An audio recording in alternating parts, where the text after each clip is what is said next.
ईव्हीएमच्या मुद्द्यावरून विरोधक आक्रमक, विधिमंडळाच्या पायऱ्यांवर विरोधकांचं आंदोलन, सरकारविरोधात जोरदार घोषणाबाजी।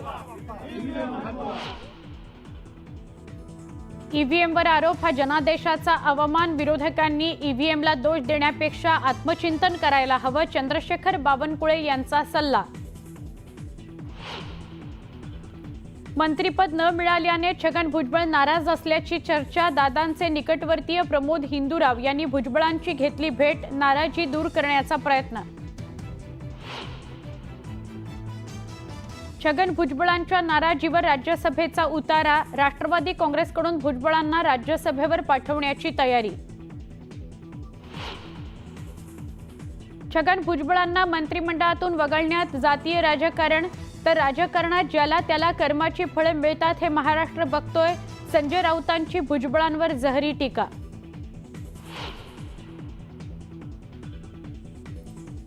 राज्यात बिनखात्याचं सरकार, बहुमत असलेल्या सरकारचा 1 महिन्यानंतर शपथविधी, मंत्रिमंडळ विस्तारावरून संजय राऊतांचा घणाघात। अधिवेशनात प्रथमच दोन्ही राष्ट्रवादी काँग्रेसला मिळालं स्वतंत्र कार्यालय, पक्षात फूट पडल्यानंतर प्रथमच शरद पवार गटात मिळालं वेगळं कार्यालय। परभणीतील आंदोलकांचा पोलीस कोठडीत मृत्यू झाल्यानं संताप, घटनेचे राज्यभरात पडसाद, नांदेड आणि हिंगोलीत दुकानं बंद ठेवत निषेध।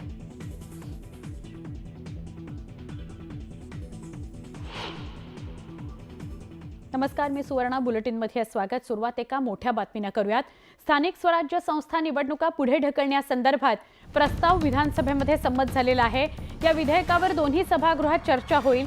ही चर्चा दोन्ही सभागृहात झाल्यावरच हे विधेयक पास होणार आहे।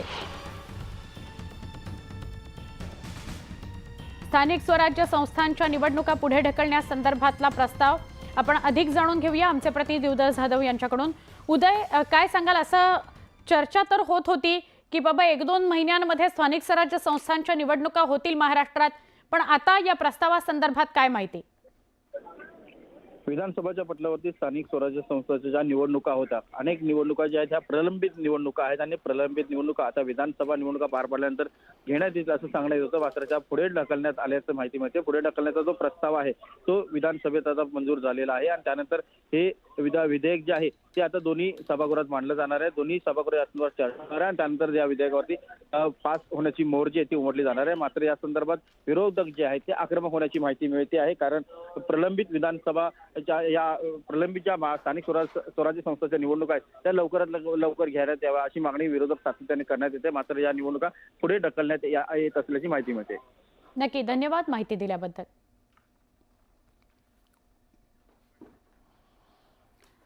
हिवाळी अधिवेशनाचं कामकाज सुरू झालेलं आहे। सुरुवातीला सगळ्या नवनिर्वाचित आमदारांची ओळख करून देण्यात आली, त्यानंतर मंत्र्यांची ओळख करून देण्यात आली।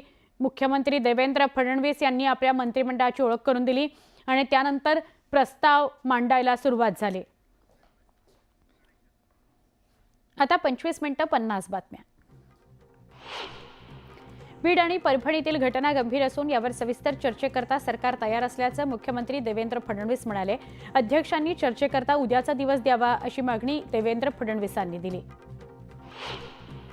हिवाळी अधिवेशनाच्या पहिल्याच दिवशी विधान भवनाच्या पायऱ्यांवर विरोधकांनी आंदोलन केलंय। ईव्हीएमला विरोध करत ईव्हीएम हटाव, लोकशाही बचाव अशी घोषणाबाजी विरोधकांनी केली।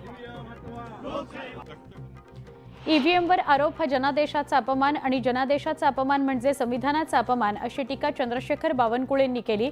तसंच ईव्हीएमला दोष देण्यापेक्षा आत्मचिंतन करा असा सल्लाही बावनकुळेंनी दिला। विरोधकांच्या ईव्हीएम विरोधातील आंदोलनाचा काही अर्थ नाही, लोकसभेनंतर आंदोलन केलं असतं तर लोकांनी विश्वास तरी ठेवला असता अशी टीका मंत्री नितेश राणे यांनी केली। छगन भुजबळ दुपारी 12 वाजता माध्यमांशी बोलणार आहेत। मंत्रिमंडळात डच्चू मिळाल्यानं भुजबळ नाराज आहेत अशा चर्चा आहेत, त्यामुळे नाराजीच्या चर्चांवर भुजबळ काय बोलतात हे बघणं महत्त्वाचं आहे। मंत्रिपद न मिळाल्यानं छगन भुजबळ नाराज आहेत। नाराज भुजबळांची राष्ट्रवादी काँग्रेस पक्षानं दखल घेतलेली आहे, त्यांच्या नाराजीची दखल घेतलेली आहे। छगन भुजबळ यांना राष्ट्रवादी काँग्रेस पक्षाकडून राज्यसभेवर पाठवण्याची तयारी पक्षानं केली आहे। भुजबळांना मंत्रिपद न देण्यामागे जातीय राजकारण आहे असा संजय राऊतांनी आरोप केलेला आहे। तर ज्याला त्याला कर्माची फळं मिळतात, महाराष्ट्र बघतोय असं वक्तव्य राऊतांनी केलं। महायुतीत भुजबळांचं स्थान महत्त्वाचं आहे. अजित पवार भुजबळांना योग्य स्थान देतील अशी प्रतिक्रिया चंद्रशेखर बावनकुळेंनी दिली आहे. श्रद्धा आणि सबुरी ठेवा, तुमच्यावर अन्याय होणार नाही, काम करणाऱ्यांचा सन्मान ठेवणार अशी भूमिका एकनाथ शिंदेंनी घेतली आहे. नाराज आमदारांची समजूत काढण्याचा प्रयत्न शिंदेंनी केलेला आहे. मंत्रिमंडळात स्थान न मिळाल्यानं आमदार रवी राणा नाराज झालेत, अमरावतीत परतलेत. रवी राणा यांच्या कार्यकर्त्यांमध्ये नाराजीचा सूर आहे. दरम्यान नवनीत राणा यांनीही सोशल मीडियावर पोस्ट केली आहे. जिंदगी है लढाई जारी है असा उल्लेख त्यांनी यात केला. मी मुख्यमंत्री असतो तर नांदेडला मंत्रिपद देण्याबाबत मी विचार केला असता, पण मी मुख्यमंत्री नाही, त्यामुळे सांगता येत नाही अशी प्रतिक्रिया माजी मुख्यमंत्री खासदार अशोक चव्हाण यांनी दिली आहे. पिंपरी चिंचवड शहराच्या पदरी मंत्रिपदाबाबत पुन्हा एकदा निराशा आली आहे. सलग 3दा निवडून आलेले आमदार महेश लांडगे असोत की विक्रमी मताधिक्याने जिंकलेले शंकर जगताप, आमदार अण्णा बनसोडे यापैकी कुणीही मंत्रिपद मिळाल्यानं कार्यकर्त्यांनी नाराजी व्यक्त केली. सिल्लोडचे आमदार अब्दुल सत्तार यांना मंत्रिमंडळातून वगळण्यात आले. यानंतर सिल्लोडमध्ये हिंदुत्ववादी संघटनांकडून फटाक्यांची आतषबाजी करण्यात आली आणि घोषणाबाजीही झाली. गुलाबराव पाटील यांनी मंत्रिपदाची शपथ घेतली. चोपड्यात शिवसैनिकांनी आनंदोत्सव साजरा केला. छत्रपती शिवाजी महाराज चौकात शिवसैनिकांनी छत्रपती शिवाजी महाराजांच्या पुतळ्याला पुष्पहार अर्पण केला. परिसरात फटाके फोडले, पेढे वाटले, जल्लोष केला. अनिल पाटील यांना पुन्हा मंत्रिपदाची संधी मिळाली पाहिजे होती, मात्र त्यांना मंत्रिपद न मिळाल्यानं संघटनेत नाराजी असल्याचं राष्ट्रवादी काँग्रेसचे जिल्हाध्यक्ष संजय पवार म्हणाले. स्थानिक स्वराज्य संस्थांच्या निवडणुका लक्षात घेता मंत्रिपद दिलं असतं तर आनंद झाला असता असंही ते म्हणाले. राज्यात बिनखात्याचं सरकार आहे. मुख्यमंत्री अजित पवार, एकनाथ शिंदे यांच्याकडे कोणती खाती आहेत काहीच माहीत नाही असा टोला संजय राऊतांनी लगावला. तर अधिवेशनामध्ये विरोधकांच्या प्रश्नांना फक्त फडणवीस उत्तरं देणार का असा खोचक सवालही राऊतांनी केला. मंत्रिपदाचा 6-6 महिन्यांचा फॉर्म्युला करायला हवा होता, म्हणजे सगळ्यांनाच मंत्रिपद उपभोगता आली असती असं ते म्हणाले. मुख्यमंत्रीपदाच्या 2.5 वर्षांच्या फॉर्म्युल्यावरून संजय राऊतांनी महायुतीला डिवचलं. फडणवीस ताकदीचे भ्रष्टाचारी त्यांच्या आजूबाजूला घेऊन बसलेत अशी खोचक टीका संजय राऊतांनी केली. देवेंद्रजी हे नरेंद्रजींचे अंधभक्त असल्याचा टोला राऊतांनी लगावला. माझ्या खांद्यावर टाकलेली मंत्रिपदाची जबाबदारी मी योग्यरित्या पार पाडेन असा विश्वास नितेश राणेंनी व्यक्त केला. तर मला शुभेच्छा देण्याइतकं राऊतांचं मन मोठं नाही असा खोचक टोला नितेश राणेंनी लगावला. राहुल गांधी पुण्याहून महाबळेश्वरकडे रवाना झालेत. महाबळेश्वरमध्ये एका खासगी कार्यक्रमात ते उपस्थित राहणार आहेत. विधिमंडळ परिसरात राष्ट्रवादी काँग्रेस पक्षाच्या दोन्ही गटांना कार्यालय मिळालंय. अजित पवार पक्षासह शरद पवार गटालाही कार्यालय मिळालंय. गेल्या अधिवेशनात मात्र दोन्ही गटाला एकच कार्यालय होतं. भुसावळ तालुक्यातील वरणगाव शहर काँग्रेस कमिटीतर्फे बैठक घेण्यात आली. बैठकीत ईव्हीएम हटाव देश बचावच्या घोषणा देत निवडणूक बॅलेट पेपरवर घेण्यात यावी अशी मागणी करण्यात आली. काँग्रेस कमिटीतर्फे तिरंगा चौकात लवकरच स्वाक्षरी मोहीम घेण्यात येणार आहे.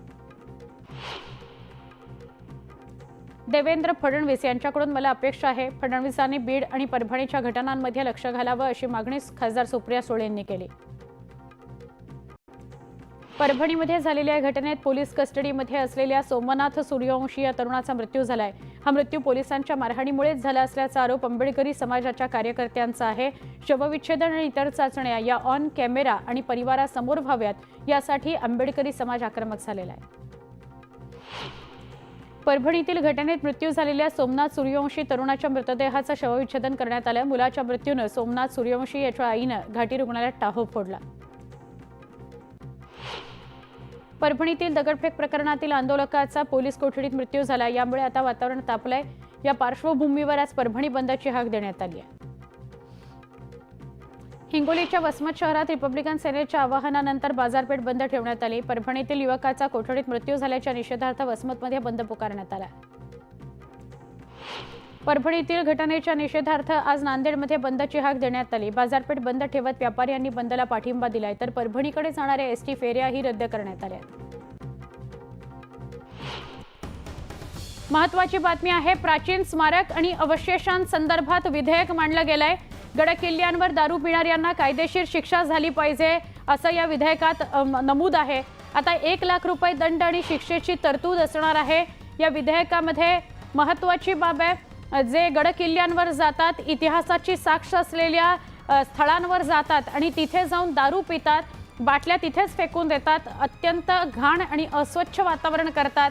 आता 1 लाख रुपये दंड आणि शिक्षेची तरतूद असणार आहे। आमचे प्रतिनिधी उदय जाधव यांना विचारूया। उदय, मोठं पाऊल। सुवर्ण आपण पाहतोय महाराष्ट्रातले गडकोट किल्ले असतील, दुर्ग असतील, त्याचबरोबर प्राचीन स्मारक असतील, हे महाराष्ट्राचं वैभव आहे। ऐतिहासिक वैभवाला गालबोट लावण्याचा प्रयत्न काही अतिउत्साही पर्यटक जे आहेत ते करत असताना आपल्याला पाहायला मिळत आहेत। गड किल्ले कोट किल्ल्यांवरती दारू पिणं असेल, त्या संदर्भाच्या बॉटल असेल त्या तिथे सोडून देणं असेल, कचरा करणं असेल, हा आता कायदेशीर गुन्हा झालेला आहे आणि त्याचबरोबर कायदेशीर शिक्षा नव्हती। मात्र ती शिक्षाचं प्रावधान जे आहे ते हिवाळी अधिवेशनामध्ये विधानसभेच्या या पटलावरती करण्यात आलेला आहे। त्या संदर्भात कारवाईसाठी 1 लाख रुपये दंड जे आहे आणि त्याचबरोबर शिक्षेची तरतूद देखील या विधेयकामध्ये मांडण्यात आलेली आहे आणि हे विधेयक आता मंजूर झालेलं आहे। त्या संदर्भात निर्णय जो आहे तो विधानसभेमध्ये घेण्यात आलेला आहे। त्यामुळे एक मोठं पाऊल जे आहे ते राज्य सरकारने उचललं असल्याचं पाहायला मिळत आहे। गडकोट किल्ले असतील, या गडकोट किल्ल्यांवरती आता कोणीही कोणीही कचरा केला, घाण केला किंवा दारू पियाले तर त्या संदर्भातलं कडक शासन जे आहे ते आता केलं जाणार आहे। नक्की, धन्यवाद माहिती दिल्याबद्दल।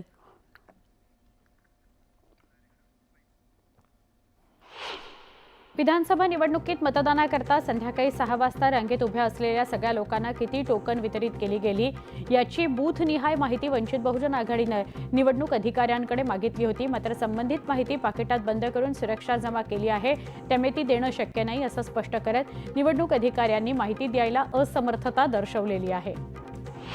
विधानसभा निवडणुकीतल्या निकालानंतर मवियाने पुन्हा एकदा ईव्हीएमवर शंका उपस्थित केली। अशात बदलापुरात राष्ट्रवादी काँग्रेसकडून ईव्हीएम हटाव मोहीम राबवली जाणार आहे। या पार्श्वभूमीवर शहरातल्या तहसील कार्यालयांवर तसंच जिल्हाधिकारी कार्यालयांवर मोर्चा काढण्यात येणार आहे। राज्य सरकारनं ई शिवाई बस सेवा सुरू केली। पुणे विभागाकडे 66 ई बस असून ई बसची संख्या वाढतीये, त्यामुळे आळंदी, दापोडी, इंदापूर आणि मनसर या 4 ठिकाणी नवीन चार्जिंग स्थानक उभारण्याचा निर्णय घेण्यात आलाय।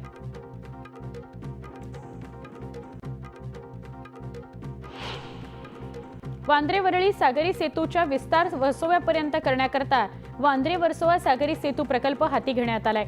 या प्रकल्पाच्या कामाला 2019 मध्ये सुरुवात झाली आहे। 5 वर्षात या प्रकल्पाचे केवळ 23% काम पूर्ण झालेलं आहे। 18 वर्षांपेक्षा कमी वयाचा चालक आढळल्यास जागच्या जागीच वाहन जप्त करून पोलिसांनी ताब्यात घ्यावं असे आदेश राज्य पोलिसांकडून नव्यानं देण्यात आले। याशिवाय ई चलनाबाबतही आदर्श कार्यप्रणाली जारी करण्यात आलेली आहे।